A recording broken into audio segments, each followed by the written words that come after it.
Mengapa sebagai orang Kristen kita perlu berbicara, memikirkan ulang tentang financial freedom? Jawabannya sebetulnya sederhana sekali. Kalau kita belajar dari sejarah gereja, maka kita akan menemukan dari dulu sampai sekarang orang-orang Kristen telah gagal untuk memandang keuangan finansial secara tepat. Nah, kalau saya bandingkan begini, ada dua ekstrim. Ada orang-orang Kristen yang menganggap bahwa menjadi miskin itu rohani. Atau sebaliknya, di sisi yang lain ada yang menganggap kaya raya itu rohani. Dan biarkan saya menjelaskannya untuk kita.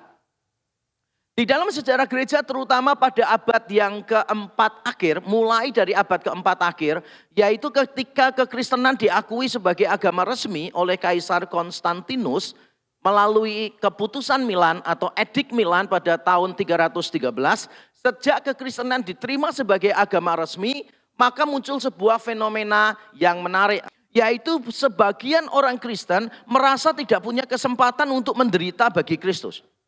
Sebelumnya mereka itu dianiaya gara-gara imannya. Mereka diadu dengan binatang buas, mereka dipenggal kepalanya, mereka diadu dengan algojo Romawi. Jadi mereka punya kesempatan untuk menderita bagi Kristus. Nah, setelah tidak ada penganiayaan, mereka bingung bagaimana cara mereka menderita. Dan salah satu yang mulai terjadi di akhir abad keempat, kemudian puncaknya abad kelima dan keenam, adalah orang-orang Kristen mulai menyusahkan dirinya sendiri.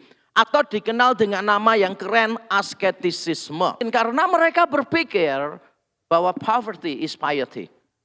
Kemiskinan itu adalah sebuah kesalehan. Tapi ada juga masa-masa di mana orang Kristen terjebak pada ekstrim yang lain. Yang menganggap bahwa kaya raya itu rohani. Kalau miskin itu tidak rohani.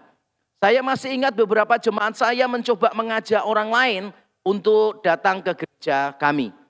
Dan dua jemaat yang berbeda mengajak orang yang berbeda, jawabannya ternyata sama. Ketika diajak, ayo coba yuk belajar firman di gerejaku. Jawaban orangnya begini, pendetamu naik apa? Mobilnya apa? Lalu setelah disebutkan mereknya, orangnya bilang begini, mobilku lebih bagus daripada mobil pendetamu. Untuk apa aku ikut pendeta yang lebih miskin daripada aku? Ada berapa banyak orang Kristen yang menganggap kalau kaya raya itu tanda diberkati oleh Tuhan. Karena kadangkala kita punya konsep begitu. Kalau orang itu diberkati Tuhan pasti kaya raya. Kalau dia kaya raya berarti hidupnya diperkenan oleh Tuhan. Sepanjang sejarah gereja pendulumnya berganti terus menerus.